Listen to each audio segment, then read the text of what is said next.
എല്ലാവർക്കും ലിജോസ് വേൾഡിന്റെ പുതിയൊരു വീഡിയോയിലേക്ക് സ്വാഗതം.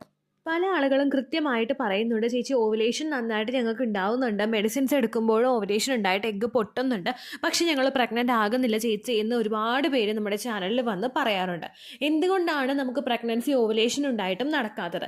പല ആളുകൾക്കും ഇങ്ങനെ പ്രഗ്നൻസി നീണ്ടു പോകുന്നതിനുള്ള ഒരു പ്രധാനപ്പെട്ട കാരണമാണ് പ്രൊലാക്റ്റിൻ എന്ന് പറയുന്ന ഒരു ഹോർമോൺ. പ്രഗ്നൻ്റ് ആകുന്ന സമയത്ത് കുഞ്ഞിനെ ഫീഡ് ചെയ്യുന്നതിനൊക്കെ വേണ്ടിയിട്ട് ശരീരത്തിൽ നിന്ന് ഇൻക്രീസ് ആകുന്ന ഹോർമോൺ പ്രഗ്നൻസിക്ക് മുമ്പ് തന്നെ നമ്മുടെ ശരീരത്തിൽ കൂടുന്നുണ്ടെങ്കിൽ അത് പ്രഗ്നൻ്റ് ആകുന്നത് ഒരുപാട് ബുദ്ധിമുട്ടുകൾ ഉണ്ടാകും. അപ്പോൾ ഈ ഒരു ഒറ്റ കാര്യം നിങ്ങൾ ശ്രദ്ധിച്ചു കഴിഞ്ഞാൽ, ഞാൻ ഈ പറയുന്ന ലക്ഷണങ്ങൾ നിങ്ങൾക്കുണ്ടെങ്കിൽ പ്രൊലാക്റ്റിൻ്റെ ലെവൽ നിങ്ങൾക്ക് കൂടുതലാണോ എന്ന് മനസ്സിലാക്കണം. ഉണ്ടെങ്കിൽ കേവലം 1 മാസം കൊണ്ട് തന്നെ അത് പരിഹരിച്ചിട്ട് നിങ്ങൾക്ക് പ്രഗ്നൻസി കിട്ടാൻ വേണ്ടിയിട്ട് അത് ഹെൽപ്പ് ചെയ്യും കേട്ടോ. അപ്പോൾ അതിനെ പറ്റിയിട്ടുള്ള ഡീറ്റെയിൽഡ് ആയിട്ടുള്ള കാര്യങ്ങൾ നമുക്ക് നോക്കാം. വീഡിയോ സ്റ്റാർട്ട് ചെയ്യാം. ഇവിടെ പല സ്ത്രീകളും പ്രഗ്നൻസി നോക്കുന്ന സമയത്ത് അവരുടെ ഇംപ്ലാന്റേഷൻ ടൈം പീരീഡ് കഴിഞ്ഞു കഴിഞ്ഞാൽ ചില സ്ത്രീകളിൽ ഒരു 100-ൽ ഒരു 30% സ്ത്രീകൾക്ക് ബ്രസ്റ്റിൽ നിന്ന് ഒരു ലിക്വിഡ് വരാറുണ്ട്. ബ്രസ്റ്റിൽ നിന്ന് ഇങ്ങനെ ഒരു ലിക്വിഡ് വരുമ്പോഴേക്കും പലരും വിചാരിക്കുന്നത് അവർ പ്രഗ്നന്റ് ആണ് എന്നുള്ളതുകൊണ്ടായിരിക്കും ചിലപ്പോൾ അങ്ങനെ വരുന്നത്. ഫീഡിങ്ങിന്റെ ആ ഒരു പ്രോസസ്സ്, അതായത് നമ്മൾ ഫീഡ് ചെയ്യാനായിട്ട് സ്റ്റാർട്ട് ആവുന്നത് ഡെലിവറി കഴിഞ്ഞതിന് ശേഷമാണെങ്കിലും ആ ഫീഡിങ്ങിന് വേണ്ടിയിട്ട് നമ്മുടെ ആ ഒരു ബ്രസ്റ്റ് ആ പീരിയഡ്സ് മിസ്സായി നമ്മുടെ ഇംപ്ലാന്റേഷൻ നടക്കുന്ന സമയം മുതൽ തന്നെ തയ്യാറായിക്കൊണ്ടിരിക്കും. അപ്പോൾ ഒരു ഫീഡിങ്ങിന് വേണ്ടിയിട്ട് ബ്രസ്റ്റ് തയ്യാറാകുന്നത് കൊണ്ടാണ് പലപ്പോഴും ഇങ്ങനെ ഒരു ലിക്വിഡ് ബ്രസ്റ്റിൽ നിന്ന് വരുന്നതെന്ന് പലരും തന്നെ തെറ്റിദ്ധരിക്കാറുണ്ട്. ചില സ്ത്രീകളിൽ അത് ഫോർച്ചുനേറ്റ്ലി അങ്ങനെ സംഭവിക്കാറുണ്ട്. അവരുടെ ഒരു സെക്കൻഡ് ട്രൈമസ്റ്ററൊക്കെ ആകുമ്പോഴേക്കും അവർക്ക് ലിക്വിഡ്സ് ഇങ്ങനെ ബ്രസ്റ്റിൽ നിന്ന് വരാറുണ്ട്. എന്നാൽ നേരെ മറിച്ച് നമ്മളിൽ ഇൻഫെർട്ടിലിറ്റി ഇഷ്യൂസ് ഉണ്ടാകുന്ന ഒരു കാരണം കൊണ്ടും നിങ്ങൾക്ക് ബ്രസ്റ്റിൽ നിന്ന് ലിക്വിഡ് വരാം. അതാണ് പ്രൊലാക്റ്റിൻ ഹോർമോണിന്റെ ഇൻക്രീസ്. പ്രൊലാക്റ്റിൻ എന്ന് പറയുന്ന ഒരു ഹോർമോൺ നമ്മുടെ പിറ്റ്യൂട്ടറി ഗ്ലാൻഡ് പ്രൊഡ്യൂസ് ചെയ്യുന്ന ഒരു ഹോർമോണാണ്. സ്ത്രീകളിൽ ബ്രസ്റ്റ് ഫീഡ് ചെയ്യാനായിട്ട് ഏറ്റവും കൂടുതൽ സഹായിക്കുന്ന ഒരു ഹോർമോണാണ് പ്രൊലാക്റ്റിൻ എന്ന് പറയുന്നത്. ബ്രസ്റ്റ് ഫീഡ് ചെയ്യുന്ന അമ്മമാരിൽ പ്രൊലാക്റ്റിൻ ഹോർമോണിന്റെ അളവ് കൂടുതലായിരിക്കും. എന്നാൽ ബ്രസ്റ്റ് ഫീഡ് ചെയ്യാത്ത അമ്മമാരിലെ പ്രൊലാക്റ്റിൻ ഹോർമോണിന്റെ ലെവൽ എപ്പോഴും നോർമൽ രീതിക്കാണ് നിൽക്കേണ്ടത്. അതായത് അതിന്റെ വാല്യൂ വരുന്നത് ഒരു 20 mg/ml ആയിരിക്കണം വേണ്ടത്. ഇതിനേക്കാളും കൂടുതലായിട്ട് വാല്യൂസ് വന്നു കഴിഞ്ഞു കഴിഞ്ഞാൽ അത് നമ്മുടെ ഇൻഫെർട്ടിലിറ്റി ഇഷ്യൂസ് ഉണ്ടാക്കുന്നതിനും കാരണമാകുന്നു. പ്രൊലാക്റ്റിൻ ഹോർമോൺ നോൺ പ്രഗ്നന്റ് ആയിട്ടുള്ള സ്ത്രീകളുടെ ശരീരത്തിൽ അത് വേണ്ടുന്ന അളവിനേക്കാളും ഉയർന്ന തോതിൽ വന്നു കഴിഞ്ഞാൽ അത് ഇൻഫെർട്ടിലിറ്റി ഇഷ്യൂസിനും അതുപോലെ പീരിയഡ്സിൽ ഉണ്ടാകുന്ന ഇറഗുലാരിറ്റീസിനും കാരണമാകുന്നു. പല സ്ത്രീകളും പ്രഗ്നൻസിയുടേതാണെന്ന് ഈ ലക്ഷണങ്ങളെ കാണുമ്പോഴേക്കും തെറ്റിദ്ധരിക്കാറുണ്ട്. അപ്പോൾ ഈ ലക്ഷണങ്ങൾ ഏതൊക്കെയാണ് നമുക്ക് ഉണ്ടാകുന്നത് നമുക്ക് നോക്കാം. ആദ്യം തന്നെ നമുക്ക് പീരിയഡ്സ് അങ്ങോട്ട് സ്റ്റോപ്പ് ആവുക, അല്ലെങ്കിൽ പീരിയഡ്സ് അങ്ങോട്ട് ഇറഗുലർ ആയിട്ട് പോവുക. പിന്നെ ചില സ്ത്രീകൾ ബ്രസ്റ്റിന് ഭയങ്കര ഹെവിനെസ് അനുഭവപ്പെടുക. ചില സ്ത്രീകളിൽ ബ്രസ്റ്റിന് ലീക്കേജ് ഉണ്ടാവുക. നമ്മൾ ഡെലിവറി ആകുന്ന സമയത്ത് നമുക്ക് ലിക്വിഡ്സ് ഫോം ബ്രസ്റ്റ് മിൽക്ക് വരുന്നതിന് മുൻപ് നമുക്ക് അവിടെ ബ്രസ്റ്റിൽ നിന്ന് ലിക്വിഡ് വരാറില്ലേ, ആ ഒരു ഫോമിൽ നമുക്ക് ലിക്വിഡ്സ് ഉണ്ടാവുക. ചിലർക്ക് വൈറ്റ് ഷെയ്ഡിൽ തന്നെ ലിക്വിഡ് കുറച്ച് ഇങ്ങനെ പുറത്തേക്ക് പോരുക. പലരും തന്നെ തെറ്റിദ്ധരിക്കുന്നത് അവർ ബ്രസ്റ്റ് ഫീഡ് ചെയ്യാനായിട്ട് തയ്യാറാകുന്നതുകൊണ്ടാണ് ഇങ്ങനെ ഉണ്ടാവുന്നതെന്നാണ്. ഇറഗുലർ ആയിട്ടുള്ള പീരിയഡ്സും അതുപോലെ തന്നെ നമുക്ക് ഓവുലേഷൻ നടക്കാതെ വരുന്നതും ഈ ഒരു ബുദ്ധിമുട്ട് ഉണ്ടാകുന്നത് മൂലം കാരണമാകുന്നു.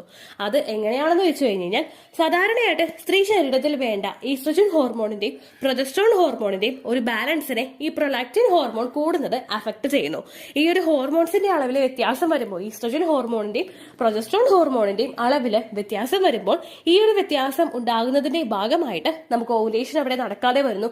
നമുക്ക് പീരിയഡ്സ് ഇറഗുലർ ആയിട്ട് വരുന്നു. അതായത് ഒരു മാസത്തിൽ ചിലപ്പോൾ 1-2 തവണ പീരിയഡ്സ് ആകുന്നു, ചിലപ്പോൾ ഒരുപാട് നീണ്ടങ്ങടെ പീരിയഡ്സ് വരുന്നത് നമുക്ക് പോകുന്നു. ഇത്തരത്തിലുള്ള പല ബുദ്ധിമുട്ടുകളും ഈ പ്രൊലാക്റ്റിൻ ഹോർമോണിന്റെ അളവ് കൂടുന്നത് മൂലം കാരണമാകുന്നു. ഈ പ്രൊലാക്റ്റിൻ ഹോർമോണിന്റെ അളവ് ബ്രസ്റ്റ് ഫീഡ് ചെയ്യുന്ന അമ്മമാരിൽ കൂടുതലായതുകൊണ്ടാണ് അവർക്ക് പീരിയഡ്സ് ഇറഗുലർ ആകുന്നതും അതുപോലെ ഓവുലേഷൻ ചില സിറ്റുവേഷനുകളിൽ നടക്കാതെ വരുന്നതും. സെയിം മെക്കാനിസം തന്നെയാണ് നോൺ പ്രഗ്നന്റ് ആയിട്ടുള്ള സ്ത്രീകളിലും പ്രൊലാക്റ്റിൻ ഹോർമോണിന്റെ അളവ് കൂടുമ്പോൾ ഉണ്ടാവുന്നത്. ഓവുലേഷൻ അവിടെ നിൽക്കുക, അല്ലെങ്കിൽ അവർക്ക് പീരിയഡ്സ് ഇറഗുലർ ആവുകയോ അല്ലെങ്കിൽ പെട്ടെന്ന് തന്നെ പീരിയഡ്സ് വരുന്നത് സ്റ്റോപ്പ് ആവുകയോ ഒക്കെ ചെയ്യുക. ഇനി ഇതിന്റെ കാരണങ്ങൾ എന്തൊക്കെയാണെന്ന് നമുക്ക് നോക്കാം. കുറച്ച് കാരണങ്ങൾ നമ്മുടെ കൺട്രോളിൽ തന്നെ നിൽക്കുന്ന കുറച്ച് കാര്യങ്ങളാണ്. നമ്മൾ അനുഭവിക്കുന്ന എക്സ്ട്രീം ആയിട്ടുള്ള സ്ട്രെസ്.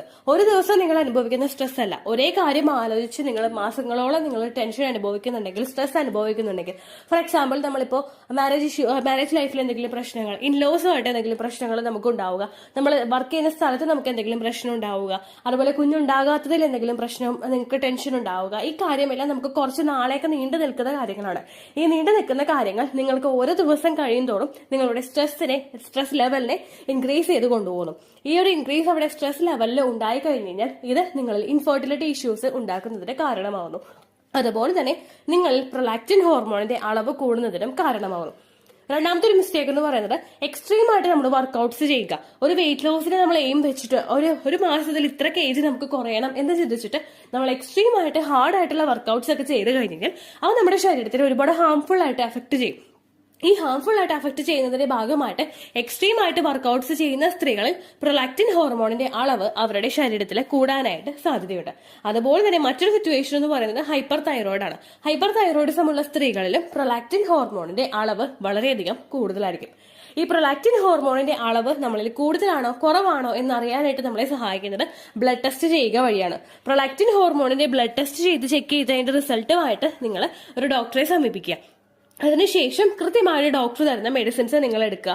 ഹാപ്പി ആയിട്ട് നിങ്ങൾ ഇരിക്കാനായിട്ട് ശ്രദ്ധിക്കുക. നമ്മുടെ മനസ്സിലൊരു സ്ട്രെസ്സും ടെൻഷനും ഇല്ല എങ്കിൽ തന്നെ ഒരുപാട് നമ്മുടെ ശരീരത്തിൽ ഉണ്ടാകുന്ന പ്രശ്നങ്ങളെയൊക്കെ ഒന്ന് സോൾവ് ചെയ്യാനായിട്ട് അത് സഹായിക്കുന്നു. അത് മാത്രമല്ല സിങ്ക് റിച്ച് ആയിട്ടുള്ള ഭക്ഷണങ്ങൾ നിങ്ങൾ കഴിക്കുക. സിങ്കിന്റെ കണ്ടന്റ് കൂടുതലായിട്ട് അടങ്ങിയിട്ടുള്ള ഭക്ഷണങ്ങൾ കഴിക്കുന്നത് പ്രൊലാക്റ്റിൻ ഹോർമോണിന്റെ അളവ് ഒന്ന് നിലനിർത്തിക്കൊണ്ട് പോകുന്നതിന്, കൃത്യമായിട്ട് മെയിൻറ്റെയിൻ ചെയ്തുകൊണ്ട് പോകുന്നതിന് നിങ്ങളെ സഹായിക്കുന്നു. ഫോർ എക്സാമ്പിൾ ഡ്രൈ ഫ്രൂട്ട്സ് കഴിക്കുന്നത് നല്ലതാണ്. അതുപോലെ മുളപ്പിച്ചിട്ടുള്ള പയർവർഗ്ഗങ്ങൾ കഴിക്കുന്നത് നല്ലതാണ്. ചെറുപയർ മുളപ്പിച്ചതോ കടല മുളപ്പിച്ചത് ഉലുവ മുളപ്പിച്ചത് അതൊക്കെ നിങ്ങൾ കഴിക്കുന്നത് നല്ലതാണ്. അതുപോലെ ബനാന കഴിക്കുന്നത് നല്ലതാണ്.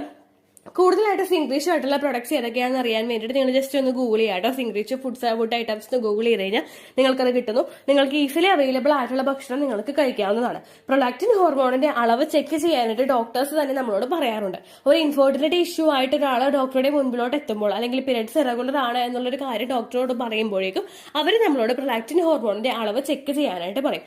ഈ ഒരു റിപ്പോർട്ട് നമ്മുടെ കയ്യിൽ കിട്ടിക്കഴിഞ്ഞ് കഴിഞ്ഞാൽ നിങ്ങൾക്ക് പ്രൊലാക്റ്റിൻ ഹോർമോണിന്റെ അളവ് കൂടുതലാണ് എന്ന് മനസ്സിലാക്കി കഴിഞ്ഞ് കഴിഞ്ഞാൽ നിങ്ങളത് തീർച്ചയായിട്ടും കൺട്രോൾ ചെയ്യാനായിട്ട് ശ്രമിക്കുക.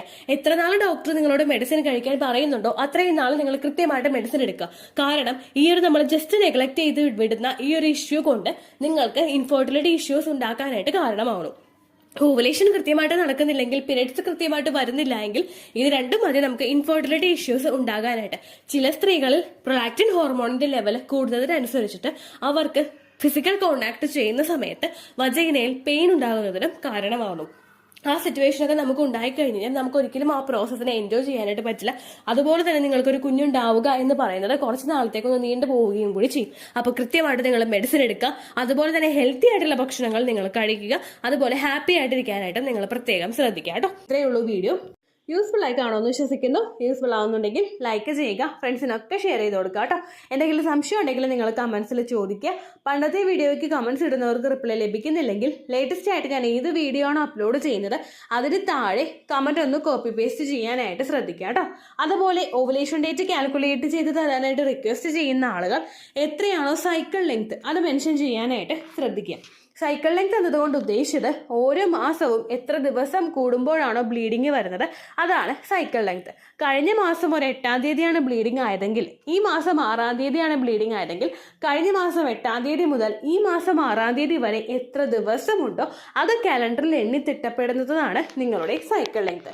സൈക്കിൾ ലെങ്ത് നമ്മൾ കൃത്യമായിട്ട് കാൽക്കുലേറ്റ് ചെയ്യുകയാണെങ്കിൽ ഓവുലേഷൻ ഡേറ്റ് എളുപ്പത്തിൽ കണ്ടുപിടിക്കാൻ വേണ്ടിയിട്ട് ഒരുപാട് ആപ്ലിക്കേഷൻസും ഒരുപാട് ഓൺലൈൻ ആയിട്ടുള്ള വെബ്സൈറ്റുകളും ഇന്ന് നമുക്ക് അവൈലബിൾ ആണ്. പ്ലേ സ്റ്റോറിൽ പോയിട്ട് ഓൺലൈൻ ഓവുലേഷൻ ട്രാക്കർ എന്ന് ടൈപ്പ് ചെയ്ത് കഴിഞ്ഞാൽ നിങ്ങൾക്ക് അതുമായിട്ട് ബന്ധപ്പെട്ടിട്ടുള്ള ആപ്ലിക്കേഷൻസ് കിട്ടും.